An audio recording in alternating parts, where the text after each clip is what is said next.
कभी तुमने नोटिस किया है कि कुछ नोट पूरी जिंदगी एक ही कहानी बार बार जीते रहते हैं। बस कैरेक्टर्स बदल जाते हैं। कभी दोस्त बदल जाता है, कभी पार्टनर, कभी बॉस, कभी सिटी, लेकिन एंडिंग लगभग हमेशा सेम रहती है। किसी का ट्रस्ट टूट जाता है, कोई फिर से उसे हो जाता है, कोई फिर से इग्नोर कर दिया जाता है, और हर बार वह इंसान सोचता है कि शायद इस बार भी उसकी किस्मत खराब थी। लेकिन अगर मैं तुमसे कहूं कि बहुत बार में किस्मत नहीं होती, ये चॉइस भी नहीं होती, ये कुछ और होता है। एक इनविजिबल पैटर्न, एक ऐसा पैटर्न जो इतना पुराना होता है कि हमें लगता है ये हमारी पर्सनालिटी है, जबकि रियलिटी में वो सिर्फ एक स्क्रिप्ट होती है जो बहुत पहले लिखी जा चुकी थी। सोचो, एक थिएटर है, स्टेज पर एक्टर्स खड़े हैं, सबके पास डायलॉग्स है, सबको पता है उन्हें कब हंसना है, कब रोना है, कब गुस्सा करना है। लेकिन यहाँ एक ट्विस्ट है, इस थिएटर में एक्टर्स को ये पता ही नहीं कि वो एक्टिंग कर रहे हैं। उन्हें लगता है कि ये सब रियल है। एरिक बर्ने ने अपनी फेमस किताब गेम्स पीपल प्ले में इसी हिडन थिएटर को एक्सपोज करने की कोशिश की थी। उसने एक अनकंफर्टेबल ऑब्जर्वेशन किया था, लोग अक्सर ऐसे कम्युनिकेट नहीं करते जैसे दिखाई देते हैं। उनके वर्ड्स कुछ और कहते हैं, लेकिन उनका अनकॉन्शियस माइंड कुछ और चाहता है। सरफेस पर कॉन्वर्सेशन चल रही होती है, लेकिन नीचे एक साइकोलॉजिकल गेम चल रहा होता है। और सबसे शॉकिंग बात यह है कि हम सब कभी ना कभी इन गेम्स का हिस्सा बनते हैं। कभी विक्टिम बनकर, कभी हीरो बनकर, कभी जज बनकर, कभी रेस्क्यू बनकर, और कभी एक ऐसे इंसान बनकर जो बस एक्सेप्टेंस के लिए अपनी असली आइडेंटिटी छुपा लेता है। जब हम पैदा होते हैं तब हमें पैसे की ज़रूरत नहीं होती, स्टेटस की ज़रूरत नहीं होती, रेप्यूटेशन की ज़रूरत नहीं होती। हमें सिर्फ एक चीज़ की ज़रूरत होती है, अटेंशन, रिकॉग्निशन, कनेक्शन। एक छोटा बच्चा सरवाइव नहीं कर सकता अगर यूज केयर और इमोशनल रिस्पॉन्स न मिले। इसीलिए बचपन से ही हमारा माइंड सीखना शुरू कर देता है कि अटेंशन कैसे मिलती है। कुछ बच्चे सीखते हैं कि अगर वो अच्छे मार्क्स लाएंगे तो उन्हें अटेंशन मिलेगी। कुछ सीखते हैं कि अगर वो शरारत करेंगे तो नोटिस किया जाएगा। कुछ सीखते हैं कि अगर वो हेल्पलेस लगेंगे तो लोग उनके पास आएंगे। और कुछ सीखते हैं कि अगर वो सबको खुश रखेंगे तो उन्हें रिजेक्ट नहीं किया जाएगा। ये लेसन्स उस वक्त सर्वाइवल टूल्स होते हैं। लेकिन प्रॉब्लम तब शुरू होती है जब बचपन के सर्वाइवल टूल्स अडल्टहुड की आइडेंटिटी बन जाते हैं। एक बच्चा जो हर वक्त अप्रूवल के लिए परफॉर्म करता था, बड़ा होकर पीपल प्लीजर बन सकता है।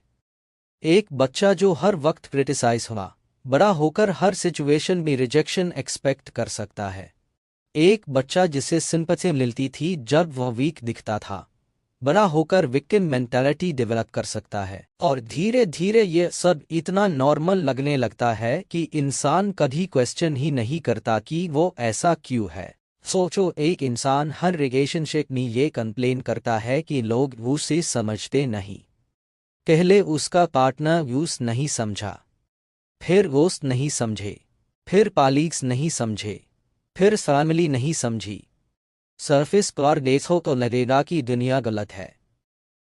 लेकिन अगर हर जगह सेम रिजल्ट आ रहा है तो एक अनकंफर्टेबल सवाल पूछना पड़ता है, क्या प्रॉब्लम सिर्फ दुनिया में है या कहीं ना कहीं पैटर्न हमारे अंदर भी है? यही वो सवाल है जिसे ज्यादातर लोग बचना चाहते हैं, क्योंकि दूसरों को ब्लेम करना इजी होता है, खुद को ऑब्जर्व करना डिफिकल्ट होता है। ह्यूमन बीइंग्स के पास एक स्ट्रेंज एबिलिटी होती है, हम दूसरों के बिहेवियर को बहुत क्लियरली देख लेते हैं, लेकिन अपने बिहेवियर के ब्लाइंड स्पॉट्स नहीं देख पाते।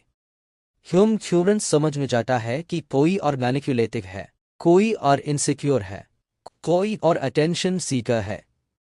लेकिन जब वही ट्रेट्स हमारे अंदर होते हैं तो हम उनके लिए लॉजिकल एक्सप्लेनेशंस ढूंढ लेते हैं। इसीलिए सेल्फ अवेयरनेस इतनी वारे है, और इसीलिए साइकोलॉजिकल गेम्स इतने पावरफुल है। एक ऑफिस का एग्जाम्पल लो। एक एम्प्लॉय हर वक्त कंप्लेन करता है कि उसकी वैल्यू नहीं होती। हर मीटिंग के बाद वो किसी ना किसी से अपनी फ्रस्ट्रेशन शेयर करता है। लोग उससे सिंपैथी देते हैं, एडवाइस देते हैं, सॉल्यूशंस देते हैं, लेकिन हर सॉल्यूशन के सामने उसके पास एक एक्सक्यूज होता है। जॉब चेंज कर लो, रिस्क है। बॉस से बात कर लो, कोई फायदा नहीं। स्किल इंप्रूव कर लो, खाइम नहीं है। नेटवर्क बिल्ड कर लो, मेयर फील्ड में काम नहीं करता। कुछ टाइम बाद लोग एडवाइस देना बंद कर देते हैं और एम्प्लॉय फिर कंप्लेन करता है कि कोई उसकी हेल्प नहीं करता। अब सवाल ये है कि क्या वो सॉल्यूशन चाहता था या वो कुछ और चाहता था। बहुत बार लोग प्रॉब्लम सॉल्व नहीं करना चाहते, वो इमोशंस रिपीट करना चाहते हैं, क्योंकि वो इमोशंस से उनकी आइडेंटिटी जुड़ी होती है। अगर वो प्रॉब्लम सॉल्व कर देंगे तो उन्हें अपना रोल चेंज करना पड़ेगा, और रोल चेंज करना अनकंफर्टेबल होता है।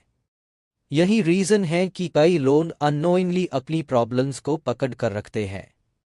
प्रॉब्लम उनकी एनिमी नहीं रहती, आइडेंटिटी का पार्ट बन जाती है। आज सोशल मीडिया ने इस प्रोसेस को और इंटेंस बना दिया है।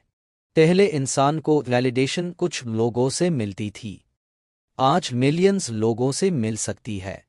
पहले कंपैरिजन लिमिटेड था, आज एंडलेस है।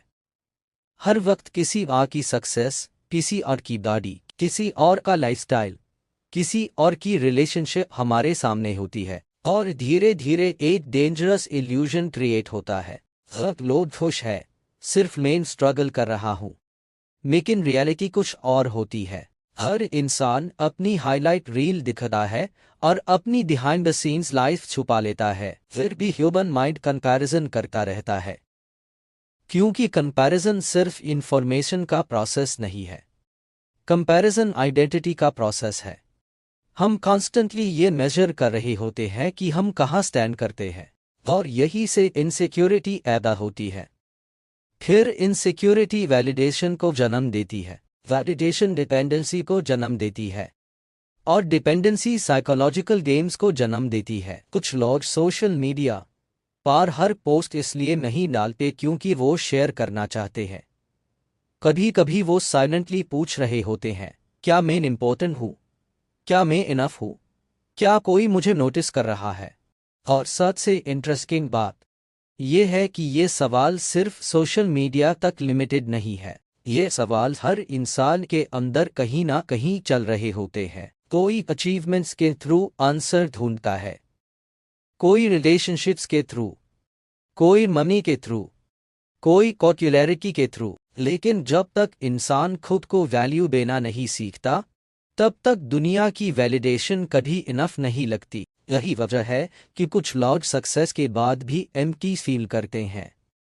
उन्होंने गेम जीत लिया होता है, लेकिन उन्हें रियलाइज होता है कि गेम गलत था। और यही वो पॉइंट है जहां एरिक बर्ने की साइकोलॉजी डेंजरस और फैसिनेटिंग दोनों बन जाती है, क्योंकि उसके अकॉर्डिंग हम सिर्फ दुनिया के साथ इंटरैक्ट नहीं कर रहे, हम अपनी पुरानी प्रोग्रामिंग के साथ इंटरैक्ट कर रहे हैं, हम अपने चाइल्डहुड कंक्लूजन्स के साथ इंटरैक्ट कर रहे हैं, हम अपने हिडन फियर्स और हिडन नीड्स के साथ इंटरैक्ट कर रहे हैं। और जब तक हम उन्हें देख नहीं लेते, तब तक हम सेम गेम्स बार बार रिपीट करते रहते हैं।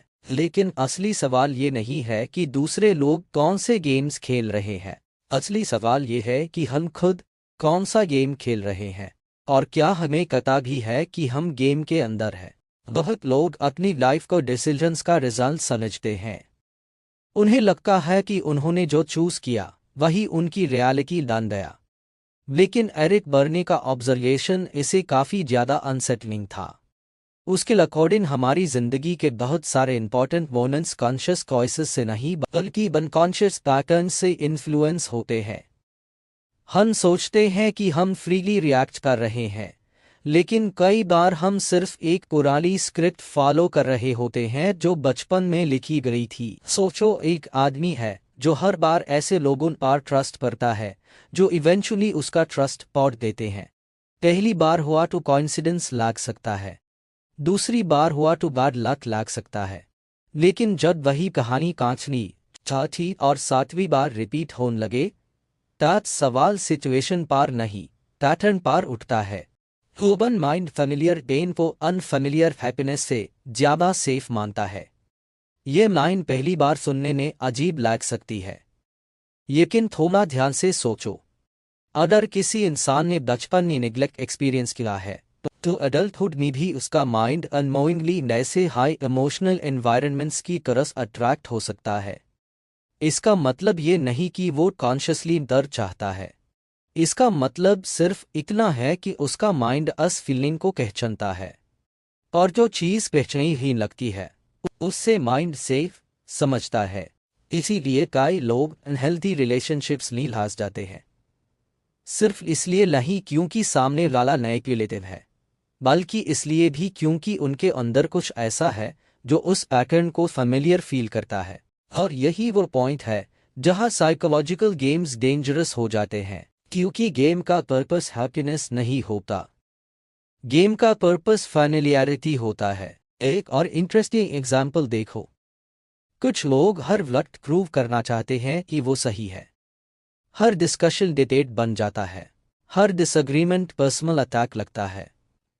सरफेस पार देखो व लगेगा कि वो ट्रूथ के लिए फाइट कर रहे हैं, लेकिन बहुत बार वो ट्रूथ के लिए नहीं, वैलिडेशन के लिए फाइट कर रहे होते हैं। उनका अनकॉन्शियस माइंड कह रहा होता है, मुझे प्रूव करो कि मैं इंटेलिजेंट हूं, मुझे प्रूव करो कि मेरी वैल्यू है, मुझे प्रूव करो कि मैं इंपॉर्टेंट हूं। और जब तक उन्हें ये कॉन्फर्मेशन नहीं मिलता, उनका इनर कॉन्फ्लिक्ट खत्म नहीं होता। यहाँ एक और स्ट्रेंज रियलिटी समझनी जरूरी है। ह्यूमन बीइंग्स को सिर्फ पॉजिटिव अटेंशन की जरूरत नहीं होती, नेगेटिव अटेंशन भी अटेंशन होती है। इसीलिए कुछ लोग ड्रामा क्रिएट करते हैं, इसीलिए कुछ लोग अननेसेसरी कॉन्फ्लिक्ट्स में फंस जाते हैं, इसीलिए कुछ लोग हर जगह कंट्रोवर्सी लेकर आते हैं।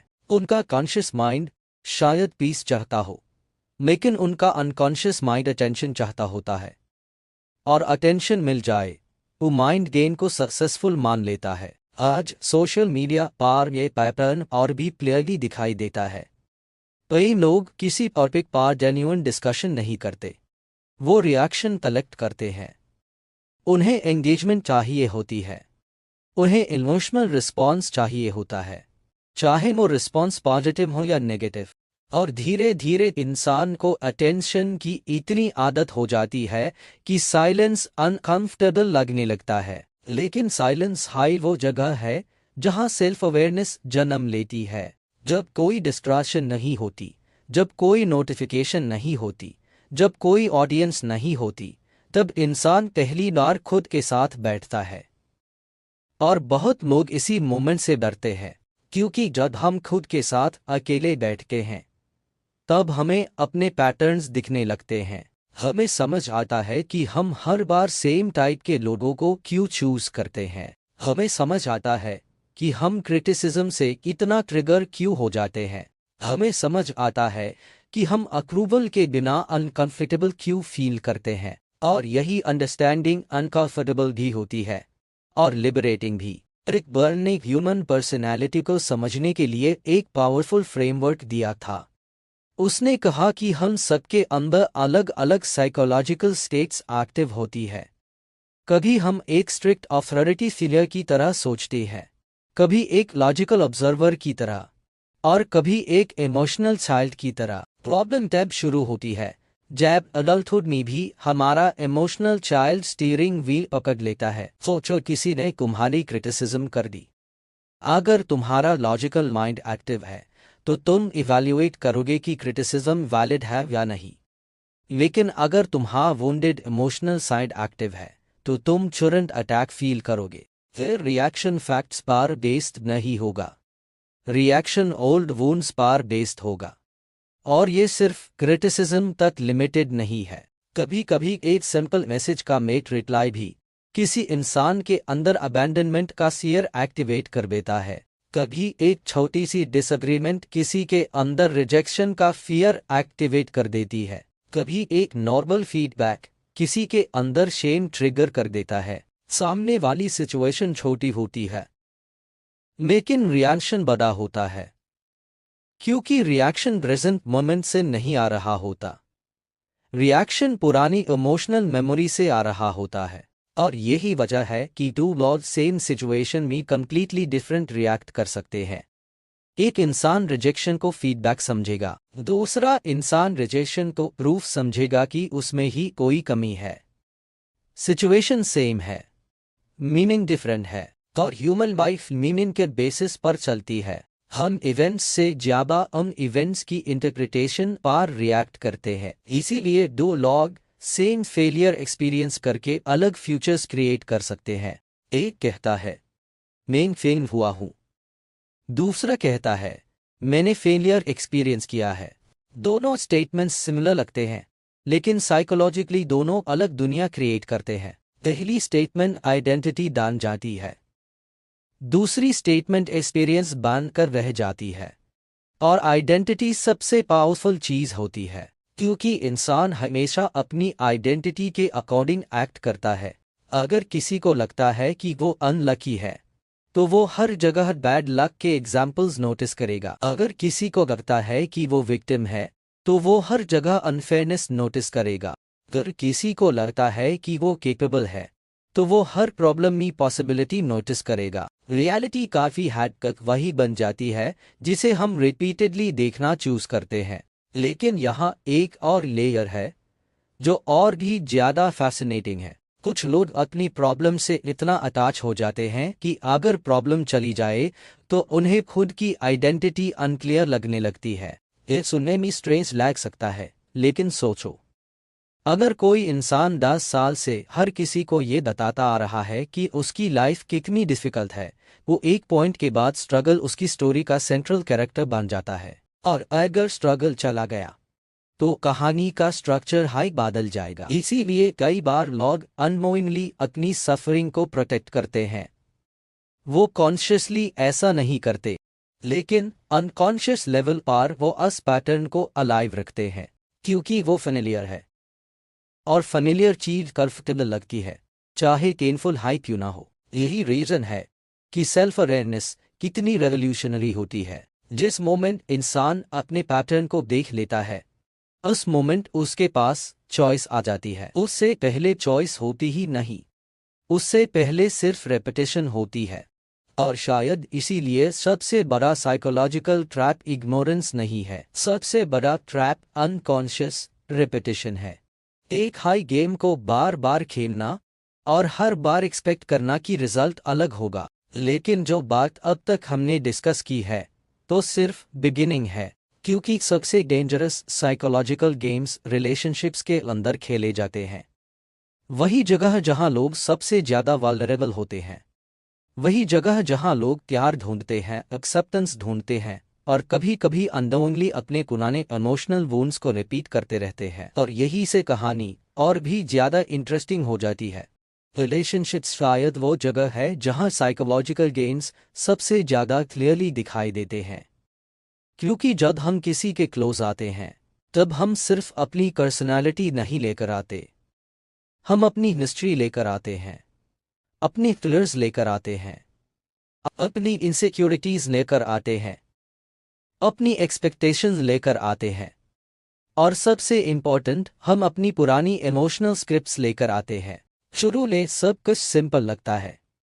दो लोग मिलते हैं, उन्हें लगता है कि लोग एक दूसरे को समझते हैं, कॉन्वर्सेशंस इंटरेस्टिंग लगती है, अटेंशन मिलती है, एक्साइटमेंट होती है। लेकिन धीरे धीरे सरफेस के नीचे छुपी हुई पैटर्न्स एक्टिवेट होना शुरू हो जाती है। एक इंसान जो बचपन से रिजेक्शन से बारता था, वो रिलेशनशिप में एक्स्ट्रा रीअश्योरेंस मांगने लगता है। एक इंसान जो कंट्रोल के एनवायरनमेंट में बड़ा हुआ था, वो इंडिपेंडेंस को प्रोटेक्ट करने लगता है। एक इंसान जिसे कभी इमोशनली वैलिडेट नहीं किया गया, वो हर छोटी बात में प्रूफ ढूंढने लगता है कि सामने वाला सच में केयर करता है या नहीं। और फिर प्रॉब्लम स्टार्ट होती है। इंटरेस्टिंग बात यह है कि बहुत बार रिलेशनशिप की प्रॉब्लम प्रेजेंट मोमेंट में नहीं होती। प्रॉब्लम दो अलग हिस्ट्रीज के टकराने में होती है। सोचो एक सिंपल सिचुएशन, एक पार्टनर बिजी है और मैसेज का रिप्लाई वेट करता है। सरफेस पर ये एक नॉर्मल इवेंट है, लेकिन अगर दूसरे पार्टनर के अंदर अबैंडनमेंट का पुराना फियर है तो उसके लिए ये सिर्फ लेट रिप्लाई नहीं है, उसके लिए ये सिग्नल है कि शायद वो इम्पोर्टेंट नहीं है। शुरू में एंग्जाइटी आती है, फिर अजम्पशंस आती है, फिर इमोशनल रिएक्शन आता है। सामने वाले को समझ भी नहीं आता कि इतनी छोटी बात इतनी बड़ी प्रॉब्लम कैसे बन गई।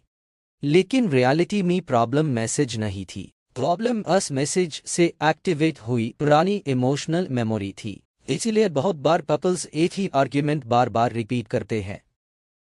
वर्ड्स अलग होते हैं, टॉपिक्स अलग होते हैं, लेकिन इमोशनल पैटर्न सेम होता है। एक पार्टनर फील करता है कि ह्यूज इग्नोर किया जा रहा है, दूसरा पार्टनर फील करता है कि अस पर अननेसेसरी प्रेशर डाला जा रहा है, और दोनों अपने अपने फियर से रिएक्ट करते हैं। फिर एक साइकिल स्टार्ट होती है। जितना एक पार्टनर रिएश्योरेंस मांगता है उतना दूसरा पार्टनर सफोकेटेड फील करता है। जितना दूसरा डिस्टेंस क्रिएट करता है उतना पहला इनसिक्योर फील करता है, और धीरे धीरे दोनों नई रियलिटी क्रिएट कर देते हैं जिसे वो बचना चाहते थे। ये साइकोलॉजिकल गेम्स की सबसे पेनफुल रियलिटी है। हम कभी कभी अपने फियर्स से बचने की कोशिश में वही आउटकम क्रिएट कर देते हैं जिसे हम सबसे ज्यादा डरते हैं। एक और कॉमन पैटर्न देखो, कुछ लोग रिलेशनशिप में रेस्क्यूअर बन जाते हैं। उन्हें लगता है कि उनका काम दूसरे को फिक्स करना है, वो हर प्रॉब्लम सॉल्व करना चाहते हैं, हर इमोशनल पेन को रिमूव करना चाहते हैं, हर क्राइसिस में हीरो बनना चाहते हैं। पहली नजर में ये बहुत नोबल लगता है, लेकिन बहुत बार इसके पीछे एक हिडन साइकोलॉजिकल नीड होती है।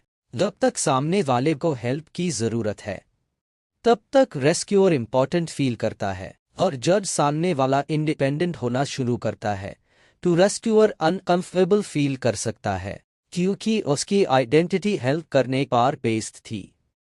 अब सोचो ये कितना स्ट्रेंज है। एक इंसान कॉन्शियसली किसी और की फ्रीडम चाहता है, लेकिन अनकॉन्शियस लेवल कार उसकी डिपेंडेंसी से अटैच्ड हो सकता है, और इसी वजह से कई रिलेशनशिप्स में इनविजिबल पावर स्ट्रगल्स शुरू हो जाते हैं। एक इंसान विक्टिम रोल में रहता है, दूसरा रेस्क्यूअर रोल में।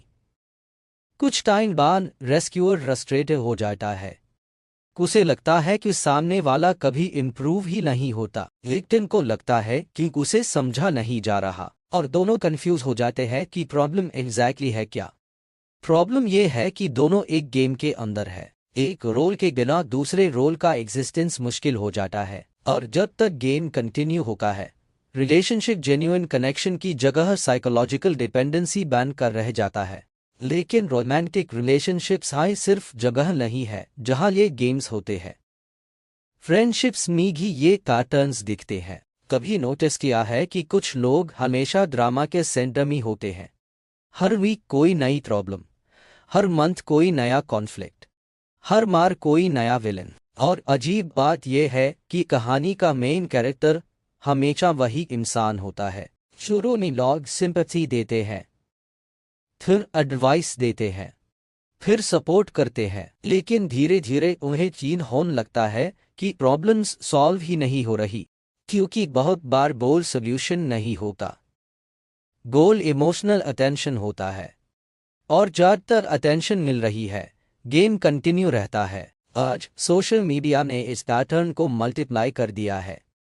अब ड्रामा प्राइवेट रूम्स तक लिमिटेड नहीं रहा, अब ऑडियंस अनलिमिटेड है। एक इमोशनल पोस्ट, एक इनडायरेक्ट स्टेटस, एक क्रिप्टिक क्वोट, और इंस्टेंटली अटेंशन मिल सकती है। लोग कंसर्न दिखाएंगे, मैसेजेस भेजेंगे, क्वेश्चंस पूछेंगे, और माइंड को रिकॉग्निशन मिलेगी। इसका मतलब ये नहीं कि हर इमोशनल पोस्ट मैनिपुलेशन है, बिल्कुल नहीं, लेकिन कभी कभी इंसान खुद भी नहीं समझता कि वो एग्जैक्टली क्या ढूंढ रहा है। सपोर्ट, वैलिडेशन, सिंपैथी, अटेंशन, या सिर्फ ये कॉन्फर्मेशन की वो मैटर करता है।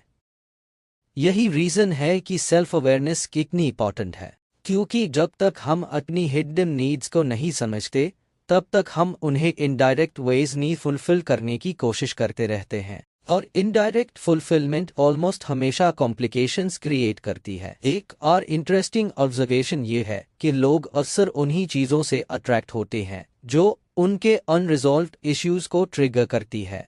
ये पहली बार सुनने में स्ट्रेंज लग सकता है, लेकिन सोचो, किसी को कॉन्फिडेंस अट्रैक्टिव लगता है, किसी को मिस्ट्री अट्रैक्टिव लगती है, किसी को केयरटेकिंग अट्रैक्टिव लगती है, किसी को इमोशनल इंटेंसिटी अट्रैक्टिव लगती है। लेकिन बहुत बार अट्रैक्शन सिर्फ क्वालिटीज का रिएक्शन नहीं होता, अट्रैक्शन अनरिजॉल्व इमोशनल नीड्स का रिएक्शन भी होता है।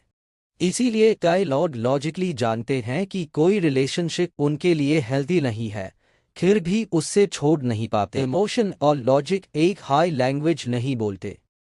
लॉजिक फ्यूचर देखता है, इमोशन फेमिलियरिटी देखता है, और जब फैमिलियरिटी और फ्यूचर ऑपोजिट डायरेक्शंस में खड़े होते हैं तब इंसान के अंदर कॉन्फ्लिक्ट स्टार्ट हो जाता है। इसी कॉन्फ्लिक्ट की वजह से वो बार बार सेम मिस्टेक्स रिपीट करते हैं। वो प्रॉमिस करते हैं कि इस बार डिफरेंट होगा, लेकिन अगर इंटरनल पैटर्न सेम है तो एक्सटर्नल रिजल्ट भी अक्सर सेम ही होता है। और शायद यही एरिक बर्ने की सबसे पावरफुल इंसाइट्स में से एक थी। हमारी लाइफ की बहुत सारी प्रॉब्लम्स रैंडम नहीं होती, वो रिपीट होती हुई स्टोरीज होती है। स्टोरीज जो तब तक रिपीट होती रहती है जब तक हम उन्हें कॉन्शियसली देखना नहीं सीख लेते, क्योंकि जिस पैटर्न को तुम देख नहीं सकते उससे तुम चेंज भी नहीं कर सकते। और यही जगह है जहां मोस्ट पीपल फेल हो जाते हैं। वो सिम्टम्स से फाइट करते रहते हैं लेकिन सोर्स को कभी ऑब्जर्व नहीं करते। वो नए पार्टनर्स ढूंढते हैं, नए फ्रेंड्स ढूंढते हैं, नए जॉब्स ढूंढते हैं, नए एनवायरनमेंट्स ढूंढते हैं, लेकिन पुरानी स्क्रिप्ट साथ लेकर जाते हैं और फिर सरप्राइज होते हैं जब कहानी फिर से वही टर्न ले लेती है। लेकिन अब सवाल ये है कि अगर हम इतने सारे गेम्स खेल रहे हैं तो क्या कोई वे है इन गेम्स से बाहर निकलने का? क्या इंसान अपनी पुरानी प्रोग्रामिंग को आइडेंटिफाई करके जेन्युइनली फ्री हो सकता है, या हम सब हमेशा अपनी अनकॉन्शियस स्क्रिप्ट्स के प्रिजनर्स बन रहते हैं? और यही वो पॉइंट है जहां कहानी और भी ज़्यादा डीप हो जाती है, क्योंकि अब बात सिर्फ रिलेशनशिप्स की नहीं रहेगी, अब बात होगी आइडेंटिटी की, उस इनविजिबल वर्जन की जो हम दुनिया को दिखाते हैं, और उस असली वर्जन की जो अक्सर उस मास्क के पीछे छुपा रहता है। सबसे पावरफुल साइकोलॉजिकल गेम्स अक्सर उन जगहों पर नहीं खेले जाते जहां लोग झूठ बोल रहे होते हैं, वो उन जगहों पर खेले जाते हैं जहां लोग खुद को भी पूरी सच्चाई नहीं बता रहे होते। और यही बात ह्यूमन बिहेवियर को इतना कॉम्प्लेक्स बना देती है। हर इंसान के अंदर दो आइडेंटिटीज चल रही होती है, एक वो जो दुनिया को दिखा देती है और एक वो जो अंदर छुप कर बैठी होती है। दुनिया को दिखने वाली आइडेंटिटी केयरफुली डिजाइन की हुई होती है, उसमें कॉन्फिडेंस होता है, ओपिनियंस होते हैं, अचीवमेंट्स होती है, सोशल इमेज होती है। लेकिन अंदर वाली आइडेंटिटी में फियर्स होते हैं, इनसिक्योरिटीज होती है, ओल्ड वोन्स होते हैं और एक्सेप्टेंस की हिडन नीड्स होती है। प्रॉब्लम टाइम शुरू होती है जब दोनों आइडेंटिटीज के बीच डिस्टेंस बहुत बड़ा हो जाता है। सोचो, एक इंसान जो दुनिया के सामने हमेशा स्ट्रॉन्ग बैन कर रहता है, जो कभी वल्नरेबिलिटी शो नहीं करता, कभी हेल्प नहीं मांगता, कभी एडमिट नहीं करता कि उसे भी डर लगता है। लोग उस एडमायर करते हैं, रिस्पेक्ट करते हैं, लेकिन धीरे धीरे वो खुद अपनी इमेज का प्रिजनर बन जाता है, क्योंकि जिस दिन वो वीकनेस शो करेगा उसे लगेगा कि उसका पूरा कैरेक्टर टूट जाएगा। और यही एक साइकोलॉजिकल ट्रैप। कभी कभी हम दुनिया को इम्प्रेस करने के चक्कर में इतने सारे मास्क कनेक्ट कर लेते हैं कि असली चेहरा खुद को भी याद नहीं रहता। आज के मॉडर्न वर्ल्ड में ये प्रॉब्लम और भी कॉमन हो गई है। सोशल मीडिया ने आइडेंटिटी को परफॉर्मेंस बना दिया है। हर प्लेटफॉर्म एक स्टेज है, हर प्रोफाइल एक कैरेक्टर है, हर पोस्ट एक केयरफुली सिलेक्टेड वर्जन है जो दुनिया को दिखाया जा रहा है। और धीरे धीरे इंसान कंपेयर करना शुरू कर देता है, लेकिन वो कंपैरिजन रियलिटी से नहीं कर रहा होता, वो अपनी रियल लाइफ की कंपैरिजन किसी और की एडिटेड लाइफ से कर रहा होता है।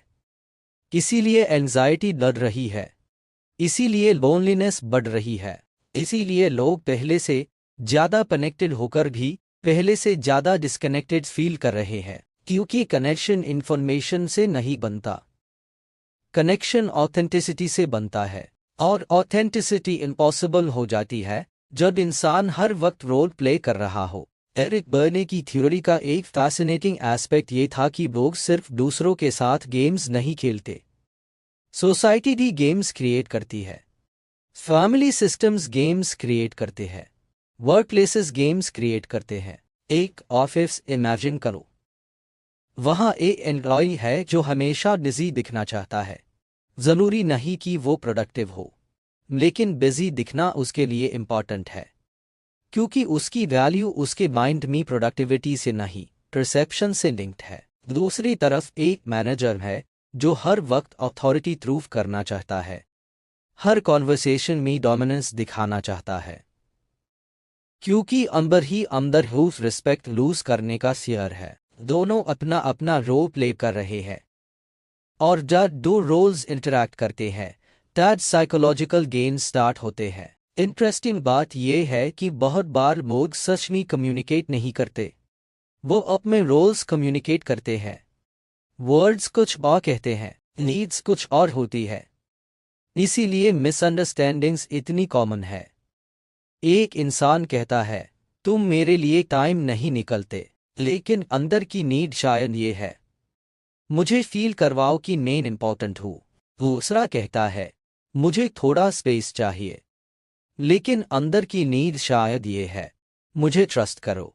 कॉन्वर्सेशन वर्ड्सली हो रही होती है, लेकिन कॉन्फ्लिक्ट हिडन नीड्स के बीच चल रहा होता है। और जब तक हिडन नीड समझ नहीं आती, प्रॉब्लम सॉल्व नहीं होती। इसी वजह से कई लोग सालों तक सेम आर्ग्यूमेंट्स रिपीट करते रहते हैं। टॉपिक चेंज होता रहता है, इमोशन सेम रहता है, सिचुएशन चेंज होती रहती है, पैटर्न सेम रहता है, और यही साइकोलॉजिकल रेपिटेशन का पावर है। Human mind familiar emotional experiences को रिक्रिएट करता रहता है, कभी कॉन्शियसली, बहुत बार अनकॉन्शियसली। एक और अनकंफर्टेबल ट्रूथ है जो ज़्यादा लोग सुनना पसंद नहीं करते। हम अक्सर वो नहीं देखते जो रियलिटी है, हम वो देखते हैं जिसके लिए हम मेंटली प्रिपेयर्ड होते हैं। अगर किसी को लगता है कि दुनिया अनफेयर है तो उसका माइंड अनफेयर मोमेंट्स को कलेक्ट करेगा। अगर किसी को लगता है कि लॉर्ड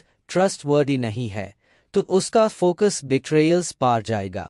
अगर किसी को लगता है कि वो इनफ नहीं है तो वो हर क्रिटिसिज्म को प्रूफ की तरह देखेगा। यही रीजन है कि बिलीफ्स रियलिटी को फिल्टर करते हैं। दो लोग सेम इवेंट एक्सपीरियंस कर सकते हैं, एक अपॉर्चुनिटी देखेगा, दूसरा थ्रेट देखेगा, एक लेसन देखेगा, दूसरा इंसल्ट देखेगा।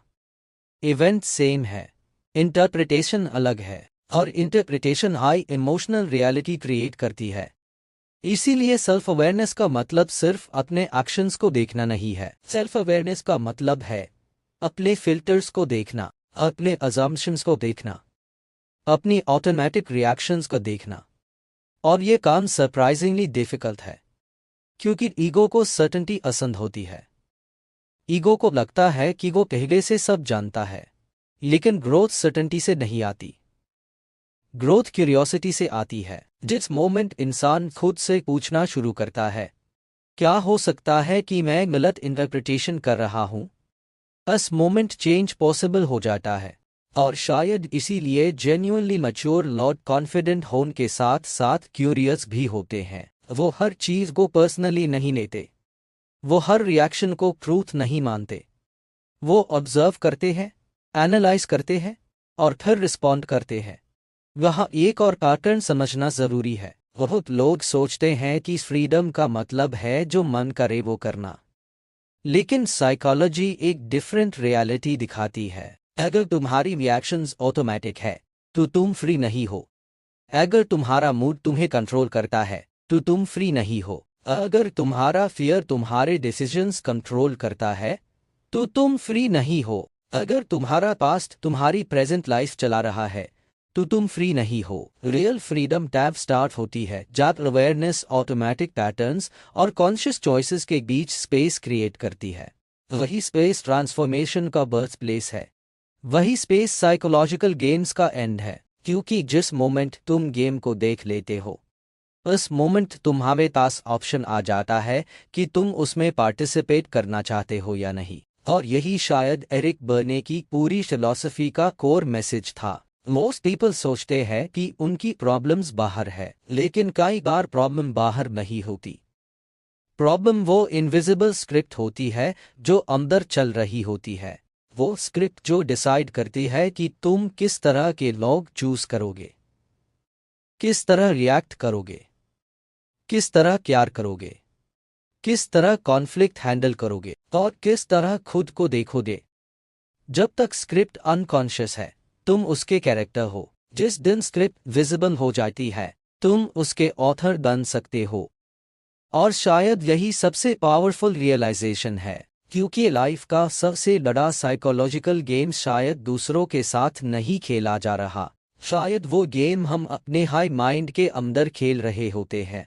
और जिस दिन इंसान ये समझ लेता है उस दिन वो ब्लेम करना कम कर देता है, ऑब्जर्व करना ज़्यादा, रिएक्ट करना कम कर देता है, अंडरस्टैंड करना ज़्यादा। और वहीं से रियल ग्रोथ स्टार्ट होती है। अगर आज की इस जर्नी में तुमने अपने अंदर कोई पैटर्न नोटिस किया हो, कोई रिपीटेड बिहेवियर, कोई इमोशनल गेल जो शायद तुम बिना रियलाइज किए खेलते रहे हो, तो उससे जज मत करो, बस ऑब्जर्व करो। अवेयरनेस आई चेंज का पहला स्टेप है। अगर तुम्हें ब्रीफ स्टोरी कार ऐसी डीप साइकोलॉजिकल जर्नीज पसंद आती है तुम वीडियो को लाइक करो, चैनल को सब्सक्राइब करो और कमेंट्स में ज़रूर बताओ कि इस वीडियो में कौन सा साइकोलॉजिकल आकन तुम्हें अपनी लाइफ में सबसे ज़्यादा नजर आया। कभी कभी एक ऑनेस्ट ऑब्जर्वेशन सालों पुरानी स्क्रिप्ट को बदल सकती है।